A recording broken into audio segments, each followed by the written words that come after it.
We've talked about building a culture and what kind of things do you communicate to let your people know what the norms are of your office or your department. Then we talked about the importance of building relationships where people feel comfortable, where they enjoy coming to work. And years later, they'll be talking about the experience that they had working for you in your particular office or department. So building skills is the last, and that is where we sit them in front of a computer and we show them how to do something. We send them to programs or to seminars on learning skills when it comes to utilizing our computers on campus, when it comes to how to process paperwork. So whatever programs or seminars are available to train them for particular things that they're going to do in your particular office.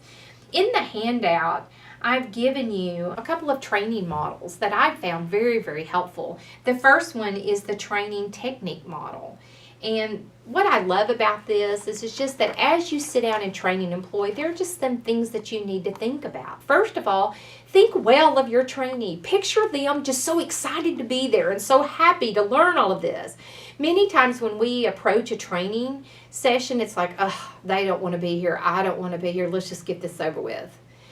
And if you have that kind of attitude, that attitude shows in your whole demeanor, your body language, as well as in your attitude. They can hear it and they can see it. So think well, oh, they're gonna enjoy the information that I'm gonna give them. This is gonna help them do a great job. And have a positive attitude as you start the training. The other thing about the training technique model is to give them eye contact, to make sure you speak slowly, to use the word we. We're going to learn this today. If you always start your sentence with you need to learn this. This is something you're going to be doing. This is something you need to take care of. This is something you. Once again, that puts people on the defensive, and it also puts a great deal of pressure on a new employee. So I utilize the word we. Another thing is to use personal examples. When you're training a new employee, share with them, you know, when I first learned how to do this, it was stressful.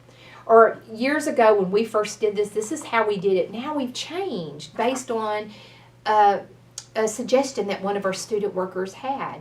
That lets them know that you listen to feedback and that you act on feedback, and also that they're allowed to give suggestions.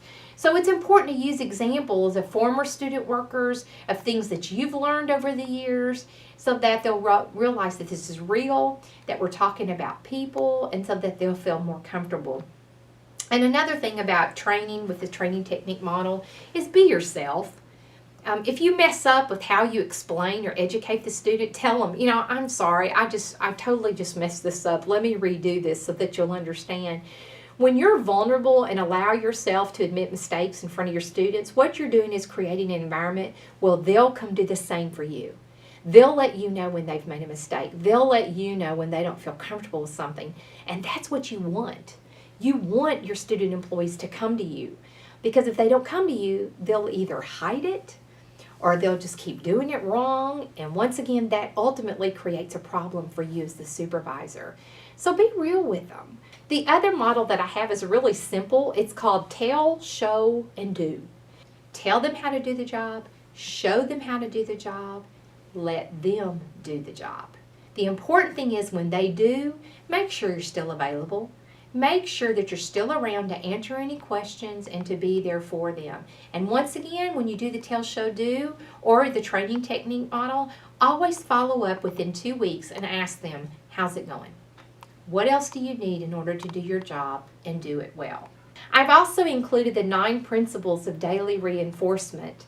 I'm not going to go through all of these, but basically it's 9 steps on how, if you want behaviors to be repeated, especially good behaviors, how important it is that you reinforce the people that report to you. It could be as simple as walking up and just saying to them that email that you sent out was excellent. Or I just heard you answer the phone and you had an excellent voice. You were positive. You identified our office. You transferred that call. You handled that call very well. Well, you can bet that if you do that on a consistent basis, that behavior from that student is going to continue to be repeated and reinforced based on the fact that they're receiving feedback from you. You know, sadly, even with our best intentions, sometimes we have to terminate a student employee or a graduate assistant. And it is a reality. And because of that, we did want to include in this particular handbook just some information on terminating a student worker or graduate assistant. We've given you some forms, some suggestions, an outline of how you go through that process to make sure that you're doing it correctly and also to make sure that you're doing it professionally. And one thing that I tell supervisors all the time is that when a student worker or a graduate assistant is being terminated, it should never be the first time that he or she is hearing that there's a problem. There should always be 2 warnings at least in the minimum where they've been called into your office, you've had a one-on-one conversation with the particular problem and what it is that's concerning you. So you call them in, you verbalize that, and you always put that in writing. And let's say the second time you call them in, you verbalize it, you put it in writing. And then you give them a certain set time that you're going to allow them to correct the particular problem. Maybe it's 2 weeks, maybe it's 3 weeks. And you have them sign that and document the date. And then if you do have to call them in that third time, you've got the documentation, as well as the fact of the notification that they've been notified that this has been a problem before. So we've included that information to assist you if for any reason that has to occur. Sometimes too, you may have a student worker or a graduate assistant leave for some reason. I've also included an exit interview form where you can ask them questions. What did they like about working in your office? What did they not like? What suggestions would they have as far as changing the work environment for the better? I know I've utilized this when I had a graduate assistant that left in the middle of the year for non-work related reasons, but the exit interview questionnaire was very helpful in just getting some feedback from this particular student in ways that I can improve my office for the future. So that's also included. Hopefully you'll take all the information in this handout, the PowerPoint, the handbook that's provided, and you'll pick and choose from all of this information what works best for you, and you'll start to put a file together and you'll create a packet of information that you're going to give every new employee that walks through that door. And you're going to utilize your training material in that folder.